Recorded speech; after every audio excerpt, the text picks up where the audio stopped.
A while ago I did a video of processing a Muntjac skull. So I'm going to do these 2 row that I shot last week with John Robson. And if anyone has any tips on how to do it better, let me know. But just a nice little video just to fill up the page.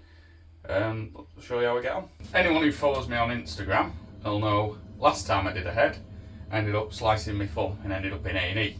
So I've treated myself to a little mesh glove, and that might save me from any accidents. But yeah, I start by getting deer head and I just skin off all the skin. And I'll just do that, and I'll probably do it over a time lapse.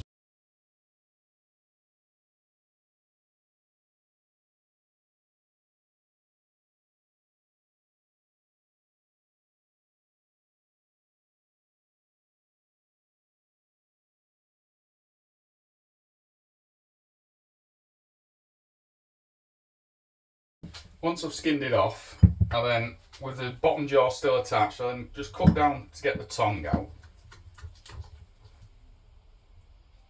Just so I can free up that bottom jaw.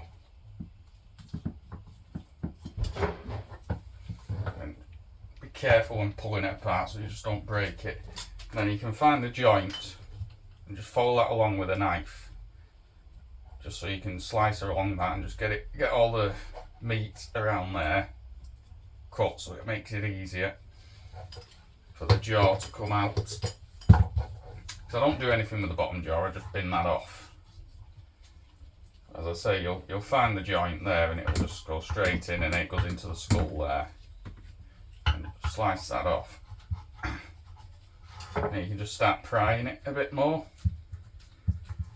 But like I say, don't pull too hard, because again, you could end up snapping the skull where it connects. And like I say, just keep cleaning that bit of meat off. Just freeing it up more and more to get in at that joint.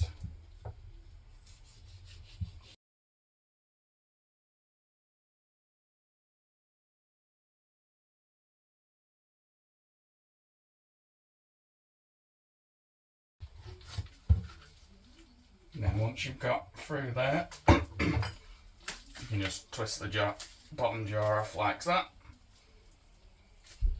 And as I say, I don't do anything with the bottom jaws. I know some people keep them, but I've got that many deer heads now, I've just got no space to store out bottom jaws. And then just slice that off.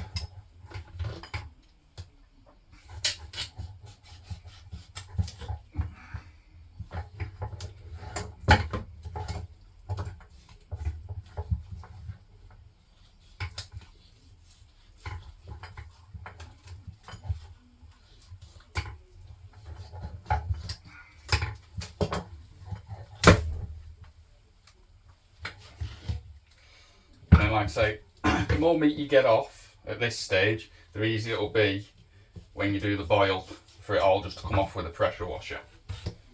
So I go a bit overboard with trying to get as much wet meat off before I boiled it, because it just makes it so much easier. With a pressure washer, a lot of it just comes off, and then you don't need to do as much scraping at the end. And then sometimes I just like to score the meat, just so the water, when it's boiling, gets in, especially around into the brain and stuff like that, so it soaks right through. Just helps that water. So basically you end up with something like that, and that's ready for boil. But what I normally do is throw it in a tub of cold water, put it in the fridge and leave it overnight, and it just gets that water penetration in. So what I'm going to do is do this one, soak these overnight in water, and then I'll boil. So after I've left them overnight in water, I'll then boil up the pan, and then I put the heads in. I just angle it so the antlers aren't in. Then I drop a couple of dishwasher tablets in, and I think that helps with the bleaching, I've been told, so I don't know whether it's true or not. But then I'll leave them in probably about 45 minutes to an hour, and that's the time I have a smoke, and just watch it and make sure it doesn't overboil. And in that time I get the big pressure washer ready, because that's when it gets messy work, which is the worst part of the job. This is the easiest part.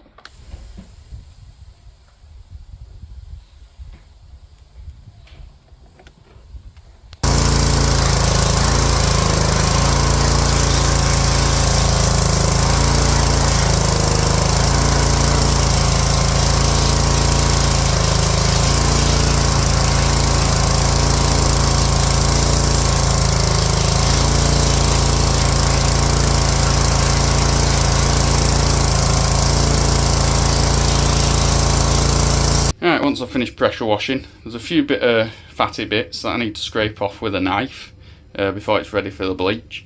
This one I ended up breaking the nose, so what I'm going to do with this one, because it's just not going to clean up right, it's not the best of books, I'm going to saw the antlers and then I'm going to make a bottle opener or something out of them, because I just don't see the point of trying to glue all that back up, because it's not that good of an head anyway. So I'll just take that off and use the antlers for something else. But this one will clean up nicely, just got to do a bit of scrapes, and then, as I said, I'll get it bleached. And then once I've scraped that off, I get my bleach and I just pour it on.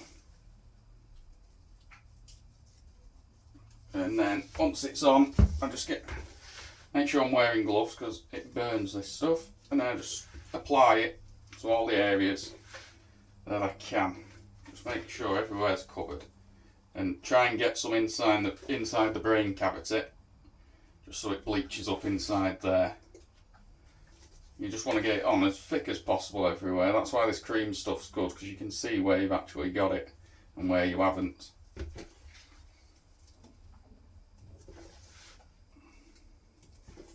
then once that's on and covering most areas, I'll leave that for probably a good 24 hours before I go and reapply some more. What I do, I'll give it a quick rinse off with some water, and then I apply some more on it. So give it 48 hours in total in bleach, and it generally turns out really white. Well, the main thing is to try and get it in that cavity, so it dyes the inside as well as the outside. But yeah, then I'll just leave that for a good 24 hours, then I'll rinse it off, apply again, and then it'll be ready for the next stage. Well, that other book didn't turn out too bad, to be fair, so I've done a little one there, ended up mounting it to a plate.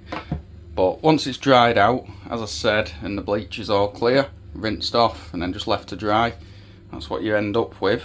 And then all I do is, on the back side, drill a little pilot hole, roughly centre there, so then I can whack the screw through the back of the plate, and then just screw it straight to it. I have to do that off camera because I forgot my tripod for this part of the video, but I'll just drill it through and then I'll show you the finished product from there. And that's the finished product there. Just screw straight through there. I have in the past put a screw straight through a bullet casing, it just gives it a bit of a different look.